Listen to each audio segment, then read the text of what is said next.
Another super late model race, another Longhorn victory. Today we'll talk Golden Isles, the Classic at Warnambool, and news from David Gravel, Indy Race Parts, and USAC. Let's go.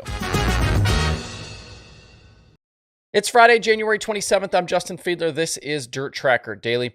The Lucas Oil Late Model Dirt Series season opened last night at Golden Isles, and it was yet again the same old song. This is the third major super late model event of the year on the third different racetrack, but it was yet again a big win for Longhorn Chassis. This time, though, it was Brandon Overton behind the wheel. He led from start to finish, and the entire top five was all Longhorns at the checkered flag. To be fair, Hudson O'Neal and the Rocket House car, which we talked about on yesterday's show, had speed last night, going quick time and qualifying. And they were probably in line for a top five finish in the feature, but with 10 to go, Jonathan Davenport tried to make a move on the Rocket 1 into turn 3 and misjudged his run. O'Neal protected the bottom, and JD couldn't get on the binders fast enough, sending both cars spinning out of contention. O'Neal came home a very disappointing 19th with Davenport in 16th. Both will be looking for better runs tonight, although I'd say that O'Neal needs it a lot more than JD does. Tanner English needed a provisional to make the show, and he ended up a hard charger with a 25th to 13th run. Sounds like he has joined. Kyle Bronson is signed up for both national tours at this point, both the Outlaws and Lucas, as has Jordan Kohler. And I'm assuming if Kohler is signed up, then Jimmy Owens probably is signed up as well, since they are teammates. So a handful of teams definitely hedging their bets through these first weeks of the season. The field on Thursday ended up being a little bit bigger than I thought. It was 50 cars, and it's going to grow tonight with the addition of Kyle Larson. The Rumley 6 has arrived and could be a factor through the weekend. Larson had a pair of podiums at Golden Isles a year ago and led laps. The crap luck of the night definitely went to Boom Briggs. He spun in his heat race battling with Kyle Bronson and collected his other car in Max Blair in the process. Both cars looked like they were hurt pretty good, and I don't know how Boom didn't go completely over. He got airborne, kind of spun around, and then landed back down, but neither competed the rest of the night. Hopefully they can get things fixed for the next two nights. Lucas competitors will race again tonight for $12,000 to win. Saturday is $25,000 to win. If you aren't near Brunswick, Georgia, and you want to attend, get your butt out there. If you can't, you can watch it live over on Flow Racing. And don't forget as well, the Lucas Oil Late Model Dirt Series is just one of the series that we track in the analytics section of DirtTracker.com. You can find race results, driver pages, a ton of stats and analysis are available for Lucas. All you got to do is head over to DirtTracker.com/analytics. All right, did you guys stay up last night or get up early today to check out the first prelim night for the Grand Annual Sprint Car Classic in Australia? If you're here on the East Coast, you would have been able to watch it this morning, probably with your coffee. Hopefully you did, though, because we saw a pretty good show. Chase Randall led early on, but made a mistake while battling Lachlan McHugh for the lead and ended up flipping out of the feature. He was okay. On the restart, Tate Frost flew by McHugh on the high side to take the top spot, and he held on to grab the opening night victory. Track was pretty treacherous. We had several run-ins with guys hitting the outside wall. Justin Sanders went out early, as did Brock Zierfoss and Tyler Courtney. Brad Sweet had a very nice 18th to 4th run. I know they were not super thrilled with that car early in the night, but it seemed like they kind of got it to a place late in the event where he could actually kind of make some moves and move up through the field. Hopefully they'll have it figured out come Sunday. The top five at the end of the race was Frost, McHugh, Brock Howlett, Sweet, and pole sitter Jock Goodyear. They'll do it all over again tonight, and then Saturday/Sunday, depending on where you are in the world. That finale is $50,000 to win.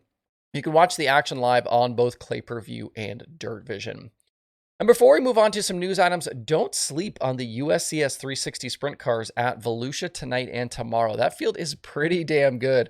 I think should provide some good racing. They had practice last night, and some of the names in the field this weekend include Anthony Macri, Paulicola Giovanni, Gavin Boschel. He's in Christopher Bell's new sprint car.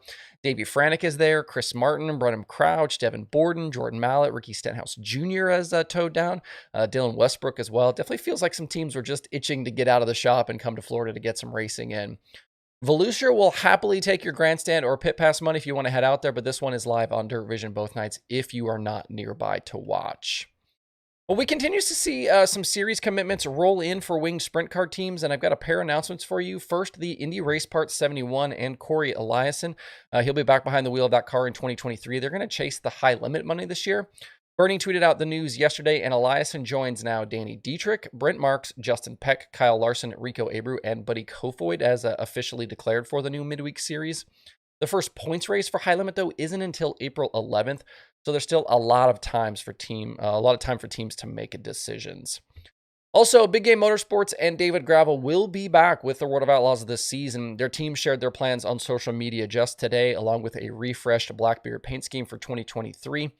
Gravel had been non-committal on his recent live streams about their plans, but he has now joined several of his fellow regulars in publicly announcing their returns. Kind of hero of the last week or so. Gravel ended up being Brad Sweet's closest competition a year ago, finishing second. He was 48 points behind the Big Cat at the end of the season. Gravel won 7 times a year ago, and only Donnie Schatz has more Outlaw victories than he does over the previous 6 Outlaw seasons. Gravel actually had more wins and more top 10s than Sweet did in 2022, but he did trail in a few key categories, including average feature finish, average feature start, and both top 5 and top 10 efficiency. He must find just a little bit more consistency if he wants to win his first Outlaw title this season. We talked yesterday on the show about Matt Westphal joining the USAC National Sprint Car Series for a championship run this year, and we know 3 more of his competitors. Emerson Axum is returning for year 2 with the series, and Clausen Marshall after winning Rookie of the Year in 2022. He won 3 times on tour in his rookie season, including 2 of the first 3 right out of the gate at Bubba Raceway Park to start the year. He won again late in the year at Kokopah, and along the way racked up 15 top 5s and 31 top 10s in 39 races.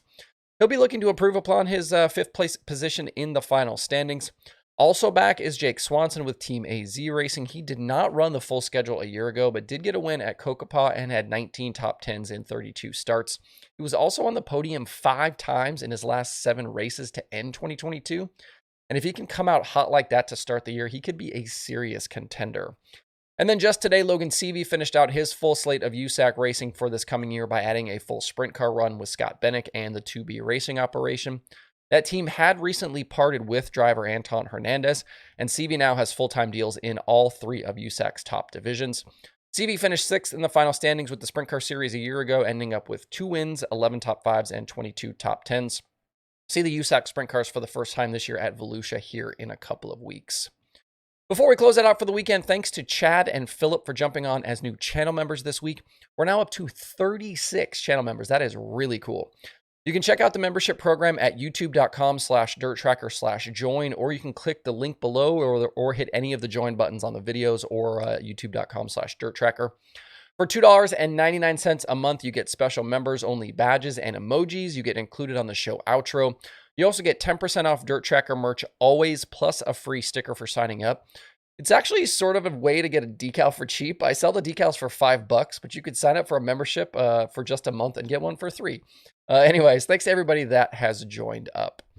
Just like yesterday, the streaming schedules should be busy through the weekend. Lucas on Flow, Grand Annual Classic from Down Under on Dirt Vision and Clay Preview, and a lot more. To see the full daily streaming schedule with links to watch, visit dirttracker.com/watch tonight. All right, that's it for the show. Thanks, everybody, for tuning in all week. Certainly appreciate you guys coming along. We'll be right back here on Monday for more Dirt Tracker Daily.